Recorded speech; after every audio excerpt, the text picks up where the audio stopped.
This question comes from James in West Jordan, Utah. I get a lot of conflicting advice from various places, he says. How do I know what advice I should take and what advice I should ignore? Well, unfortunately, what James is dealing with is extremely common. There's a plethora of bad advice shared both online and in your local community, leaving many business owners not sure what to do and not sure who to trust. So in this episode, we're going to talk about these advice givers: friends and family, entrepreneur incubators, meetups, networking groups, community programs, blogs and podcasts, gurus and their online courses, marketing agencies, business coaches. And I'm going to help you learn to discern who to trust when it comes to getting advice to grow your business and who you should kick to the curb. And at the end of today's show, I'm going to give you a detailed list of actions you can take to avoid getting duped and blindsided. I'm also going to share with you a little-known strategy that real entrepreneurs utilize to improve their knowledge and business aptitude. This is Fake Gurus and Bad Business Advice Exposed, right here on this edition of the Lemonade Maker Live Show.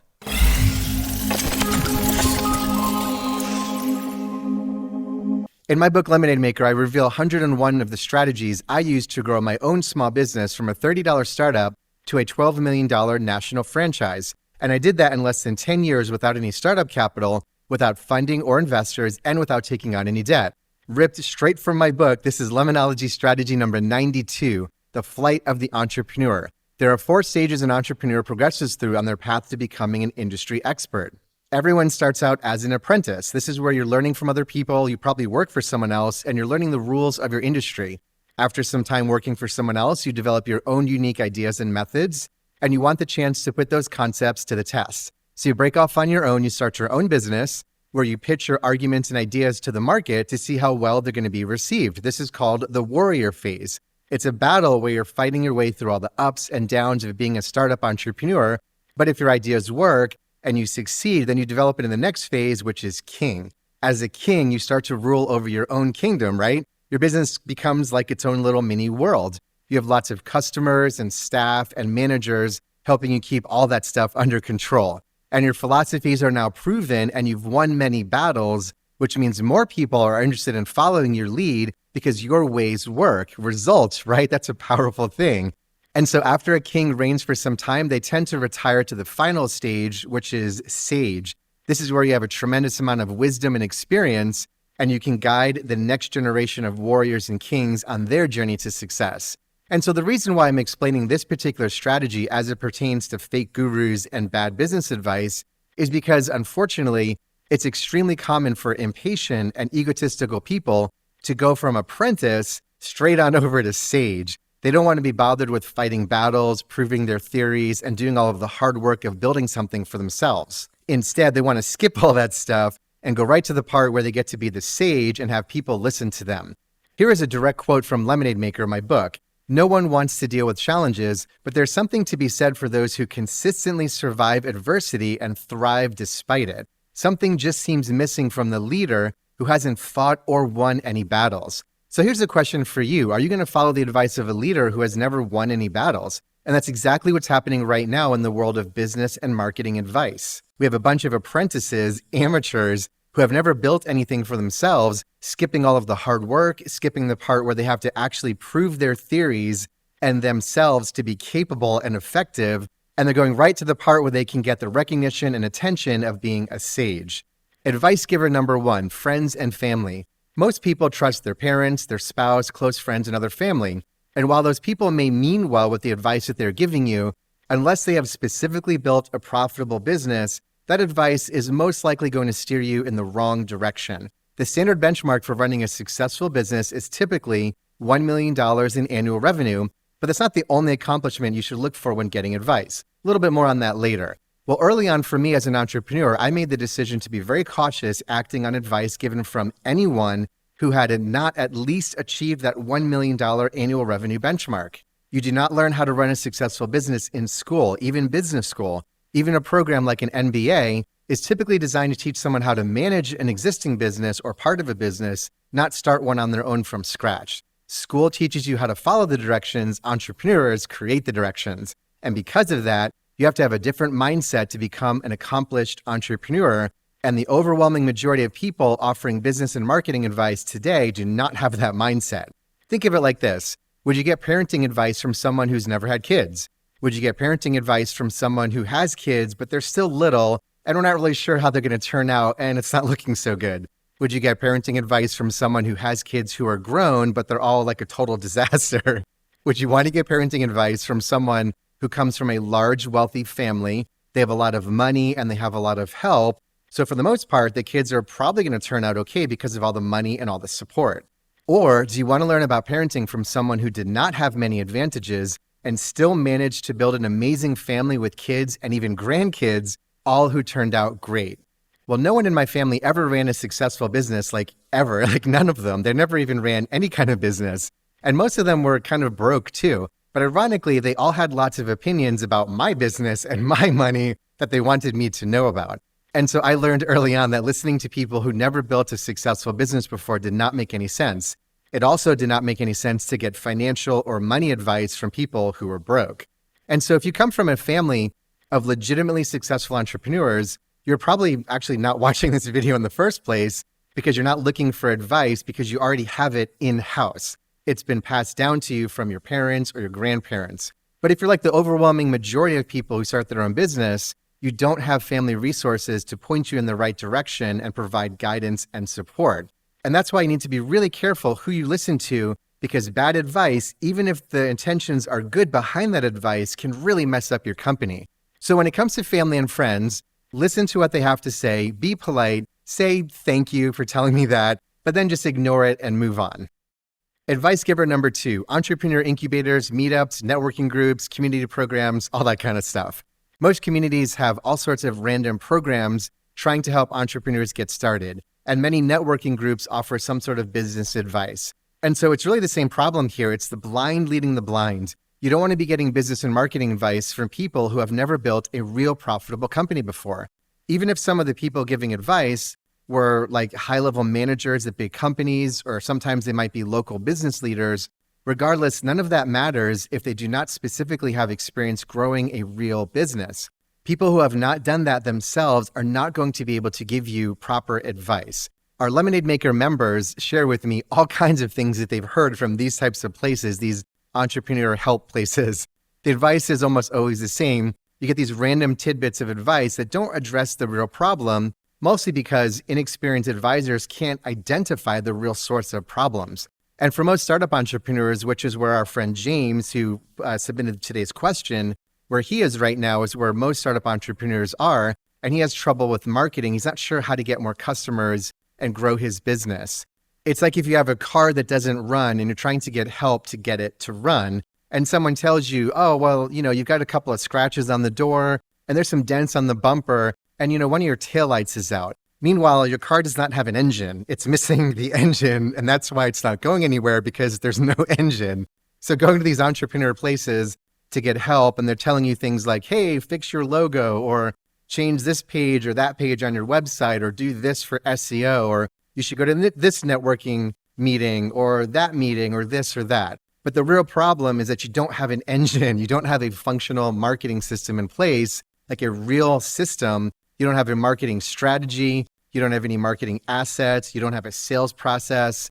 And so all those little things don't really matter because there's this huge, big problem that needs to be addressed. But these advisors and all these entrepreneur incubator places and networking groups and whatever, they don't have the experience or knowledge to even recognize what's really going on in your business. And they certainly don't know how to help you fix that. And some of these networking groups, they pitch the whole concept of their group as the actual solution. Just sign up for our networking group and you'll get all the customers you need from all the referrals you're going to get. And that's just total nonsense. That's just a straight up sales pitch. Networking is not a valid method to grow a real business. It's unpredictable, it's inconsistent, and it's terribly time consuming. So my advice is to, unfortunately, avoid all of this stuff altogether. All of these things are geared towards startup entrepreneurs, but startup entrepreneurs have very limited time and money. And if you get started down the wrong path, it could have seriously negative impact on your success. Advice giver number 3, bloggers and podcasters. While the internet can be helpful to get the information you need, it's also a cesspool of bad advice and bad ideas. There's no barrier to entry to writing a blog or having a podcast. And there's actually a very low barrier to entry to even having a channel right here on YouTube. Many blogs are written by writers and journalists, most of whom have no experience being a successful entrepreneur at all. Many podcasts are hosted by people who, quite frankly, like to hear themselves talk and have ego problems. These types of personalities come across as very confident, which can give off a false sense of intelligence. It's called an appeal to authority fallacy, where you believe someone because they appear to be an expert when in reality, they're not. And because of this, it can be easy to get blindsided by their unqualified advice. So I'll give you an example. I once read a blog article about the effectiveness of website header slideshows. You know, the slideshow on the top of your website. Well, does that work? Is that a good idea for website design or not? And the blog was posted on a very well-known technology company's website, which gave it a ton of credibility. The blog went on to say that a recent study found that 84% of website visitors do not watch slideshows on the header of a website. And because of that, the conclusion drawn by the author was that since the overwhelming majority of people do not watch website slideshow headers, you should not have one on your website. And so that makes sense, right? But hold on, not so fast, because I look at that ratio and I see something very different. I see that 16% of your website visitors are interested enough in your business to take the time to watch some slides to learn more about what you're doing. So why on earth would you want to remove a marketing asset that is capturing the attention of 16% of your website visitors? That blogger's interpretation of that data was horrible because he had never run a successful business before and didn't have the experience to look at the data and see beyond what was revealed on the surface. Okay, now on to podcasts. I recently talked to a business owner named Kathy. Kathy was looking to expand her business and she was ready to hire her first employee. And so she told me that this first hire she was going to make was going to be an administrative person. I was curious, and so I asked her, why are you hiring an administrative person for your first employee? And she told me that she heard that she should do that on several prominent podcasts where the first employee you should hire should be an administrative person. And the rationale behind that is because you want that administrative person to build out all of your systems for your new business. And so she asked me what I thought about that. And so I had to kind of tell her that's actually really bad advice. Actually, I think that's horrible advice because a new business needs money. That's it. You need revenue, moolah, cash. And so your first hire should be an employee that can help you make more of that. As I talk about in my book, Lemonade Maker, when I was ready to scale my company, I hired and trained my first batch of employees to teach dance lessons because I owned a dance studio and I needed dance teachers to teach more students because that's how my company made money. We didn't make money by being organized and having some systems written down in a manual. We made money by teaching dance lessons. And I personally could only teach so many hours in a week. So if I was going to scale my company, I needed qualified instructors to teach more dance lessons. Once I hired and trained new instructors, I ramped up our marketing to fill up their schedules with new students. And as such, my business started to scale exponentially. It wasn't until a few years later that I hired a receptionist to help me with administrative tasks. But even then, my receptionist did not help establish or formalize systems for my company. That was my job as the founder. An administrative person did not have the vision or understanding to formalize the processes needed for me to replicate myself. And it's not like you need every system in your business perfected and formalized before you hire any employees. Business systems can evolve over time. That's totally normal. You hire people that produce money, especially in the beginning, and you train them and you create systems along the way as needed. The advice Kathy got from several podcasts literally made no sense to me because that's just not how you build systems in franchising. Again, we have an appeal to authority fallacy. Listening to someone just because they have a podcast without calling into question their actual experience and proficiencies. It's also what's called a bandwagon fallacy. Just because a bunch of people say something or believe something doesn't make it true. We don't want to establish our business and marketing strategy based on public consensus. And unfortunately, that's what we get with a lot of blogs and podcasts is recycled information. People don't have real world experience being entrepreneurs, and so they just copy what other people are saying. It gets circled around a bunch, and before you know it, it becomes mainstream thinking. Advice giver number 4, gurus and those online courses they love for you to buy. Before you sign up for any kind of online course, get the credentials of the person who's delivering the program. What did they do before they started this course? What kind of business accomplishments did they achieve before they started selling the course? I've talked to a lot of course creators, and very few of them have legitimate business or marketing credentials. Some of them have built a successful business selling their course programs, but that's not what I'm interested in knowing about. That just tells me they're good at selling this particular program. That doesn't tell me about the quality of advice they're going to give me if I sign up for this program and if their advice comes from authentic experience. So recently I spoke with a very successful course creator who gives business advice. The business he had before his course program only ever reached just $300,000 annual revenue. I'm just not sure you want to listen to someone who's only ever built a business that capped out at about $300,000 per year. And the fact that his course is doing so well, it kind of makes me wonder what his real skill set is. Is he really good at business, or is he a charlatan and just really good at manipulating people? So back to our two fallacies. Just because someone is popular or has a program, even one that other people are buying, does not mean the training they provide is going to be any good. Advice giver number 5, marketing agencies. Most marketing agencies, unfortunately, aren't far behind any of these other groups. Peter Drucker is quoted as saying, business only has 2 basic functions, marketing and innovation. So think about this. Are you going to hire a marketing professional or marketing agency who's going to head up the most important part of your business, like 50% of what matters to your company, that's marketing, and the person has never actually built a real business themselves before?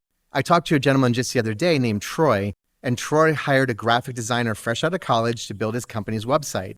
I'm sure she's talented, I'm sure she has potential, but she's 25 years old, has absolutely no business experience whatsoever, and he hired her to head up the most important part of his business. And of course, the project didn't go very well, so I had to be the bearer of bad news to Troy and say to him, look, man, with all due respect, what were you thinking was going to happen? She doesn't know anything about business, and you put her in charge of 50% of your company. So, all right, maybe you're going to say to me, well, my marketing agency is really successful. All right, fair enough. Even if the CEO of a successful marketing agency has legitimate accomplishments, is your account going to be handled by that CEO or by one of his underlings, or worse yet, by an intern? The other problem with marketing agencies and getting other people to do your marketing for you is that it's kind of passing the buck. You as a CEO better as heck know how to market your business, and you better know what's going on with your marketing and sales systems. It's fine if you want to hire and outsource the deliverables and pay someone to manage accounts for you, but you should under no circumstances be relying on a marketing agency for your marketing strategy. If you do that, that means you have no idea how to market your own business, and you're going to pay someone else and hope they can figure it out for you. Well, that's a terrible idea. As a CEO, you need to be able to create a real marketing strategy for your business and oversee its implementation. And you also need to be able to make intelligent adjustments along the way. You need to know the data and the stats on every single part of those systems. Marketing is a system. It's not just some random stuff. Like with my dance company years ago, I built and managed the entire marketing and sales system myself. I created the systems and I implemented those systems myself. I knew exactly what advertising strategies worked, and I knew how well they worked. I also developed an extremely robust sales system. My company processed between 8,000 and 10,000 sales transactions annually, with each sales transaction ranging between $250 and $1,200. My company, in a sense, was a marketing and sales machine. I had a robust marketing model in place that allowed me to push the gas pedal if I needed to get more business and more customers, or I could let off on the gas pedal if my team needed some time to catch up with the prospects they were handling. Either way, though, I had complete control over my marketing and sales systems, and I never once relied on a marketing agency to do anything for me. Granted, I've always been on the forefront of the latest technology, and I have a very high technical aptitude. And so if you don't have that, if you're really confused and overwhelmed and you don't know how to handle all the digital marketing technology and all of those types of things, then what you need to do is improve your business education so you have at least a functional knowledge of how those systems work. You can't go into business blindly, trusting marketing agencies or marketing professionals to do all of this for you. If you do that, it's likely you're going to get ripped off, your business may not grow the way you hoped it would, and you may end up wasting a bunch of time and money unnecessarily. Advice giver number 6, business coaches. Business coaches are hit or miss, just like everything else. The advice here is the same. Has that business coach gone through all the phases of entrepreneurship? Were they an apprentice who ventured out on their own, became a warrior because they wanted to fight for their own unique ideas? Then when those ideas were a success, became a king and managed other managers and staff and customers. And now after all of those years of experience, well, now they're a sage and they're looking to help the next generation of entrepreneurs, which is you. So with the business coach, have they gone through all those stages, or do they skip all that stuff in the middle and go right to the stage part at the end? The other thing that concerns me with a lot of business coaches is that many of them are licensees of a bigger program. You're not working with the author who wrote a hit book. You're not working with the creator of some business coaching program that's super famous. You're working with one of their licensees or one of their employees. It's secondhand information. And while, maybe they were trained by that original person, that's just not the same thing. Did they learn in a classroom, or did they learn from being a real entrepreneur and by having their own money and ideas on the line? A lot of business coaches are also high-level upper managers, not entrepreneurs. Being a high-level manager certainly carries weight, and those individuals certainly have a lot to share about management and those types of things. But if you're looking for specific advice about entrepreneurship and how to build a business, well, you're not going to get it from those people because they don't have that specific experience. As promised, here are the things you need to know to avoid getting duped and blindsided by fake gurus and bad advice. If you're serious about building a real business, then you need to learn from those who have gone before you. But there's a lot of fake credentials out there, so how do you know the good from the bad? First of all, don't accept vague accomplishments. No dodging. Demand specifics. Ask the person who's giving you advice specifically what they've accomplished in business. Maximum annual revenue generated. Like I said earlier, $1 million annual revenue is the entry point benchmark for being a successful entrepreneur. Other things you might want to know would be like maximum number of sales transactions in a year. How good are they at creating sales processes and marketing systems? Maximum number of employees they've managed. This is going to reveal their leadership abilities and their ability to create an engaging company culture. If they're a coach, you probably want to know about their teaching experience. How effectively did they train their own staff? Some people have accomplished lots of stuff, but they're terrible teachers. They're not great communicators, and they don't know how to help you with your specific situation. Here are some warning signs, red flags, fake credentials, and things to look out for when it comes to fake gurus and bad advice. First we have here is imposter syndrome. This whole idea came from the course creator crowd who were selling courses to other people who wanted to be coaches. It's a way of convincing people who are not qualified that they too can be a coach. I'll teach you how to be a coach. Just pay me $10,000 for my coaching program and I'll teach you how to be a coach. Imposter syndrome says it's okay to be an apprentice and act like a sage, and that's simply not true. Next up is serial entrepreneur. Unless they're selling cornflakes, no one should be using the term serial entrepreneur unless they have legitimately started and owned multiple companies, each of which exceeded $1 million annual revenue. A lot of people toss that term around to sound impressive, but what it usually tells me is that they started a bunch of businesses, none of which have actually ever taken off, and that's certainly not someone you want to get advice from. On that note, multiple businesses, if someone tells you something like, I've started 6 successful businesses in my career, get the details on that because that's a really big red flag. And again, that tells me that this person keeps starting businesses and none of them are working out. So by now you might be a little discouraged thinking, well, gosh, if none of these places are great sources of business advice, where do I go? Steel mogul Andrew Carnegie attributed much of his success to what he called his mastermind alliance. He knew that being alone as an entrepreneur was just not a good idea. And so he connected with a small trusted group of fellow entrepreneurs, and together they leveraged each other's knowledge, experience, education, and influence. For Carnegie, his mastermind group was his personal sounding board of people vested in his success. And Carnegie wasn't the only one who did this. Countless other successful entrepreneurs, politicians, business leaders, and even celebrities relied on a small private group of trusted colleagues for mutual idea sharing and advice.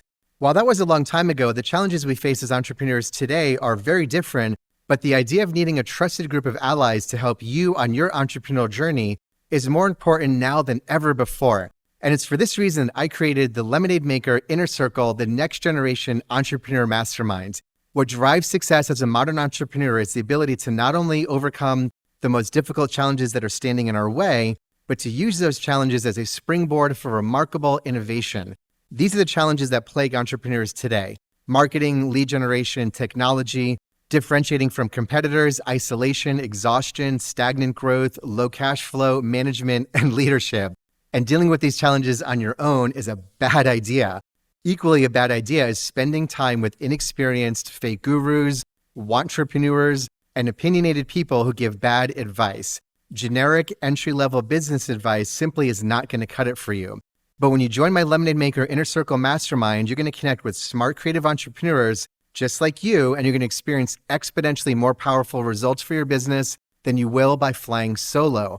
As a member, you're going to be able to expand your business aptitude, level up your business education, gain unique perspective for your company, have a trusted team of fellow entrepreneurs to help you make tough decisions, share wins and struggles with, and hold you accountable. And along the way, you're going to build invaluable lifelong relationships and real connections. And most importantly, as it pertains to today's show, you're not going to get duped or blindsided. Our members never get duped and never get blindsided.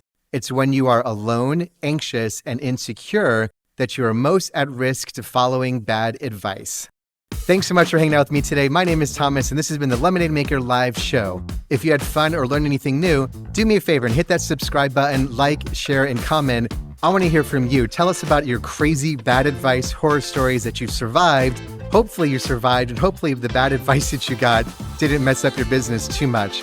Special thanks goes out to our Lemonade Maker members. Every episode is dedicated to you guys, and I can't thank you enough for being a part of our awesome business and marketing strategy program. As the saying goes, you become like the people you hang around. So if you're a business owner and you want to surround yourself with successful, driven, and focused entrepreneurs and CEOs, then consider becoming a member of my exclusive Lemonade Maker Inner Circle Mastermind. To learn more about joining my Inner Circle Mastermind and all that it can do for you and your business, hit the link over there in our channel header. You can also find that link down below in the comments and show description section.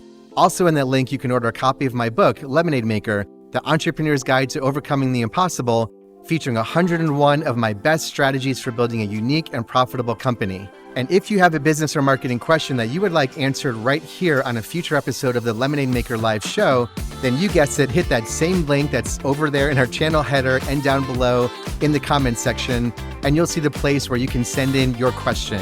And as long as your question has to do with business, marketing, entrepreneurship, or the entrepreneur lifestyle, there's actually a really good chance you're going to get featured right here on an upcoming episode. Well, that's going to do it for today. Until next time, remember, life gives entrepreneurs an extra dose of lemons. Fight back with Lemonade Maker strategies and turn your biggest challenges into your greatest successes. I'll see you next time.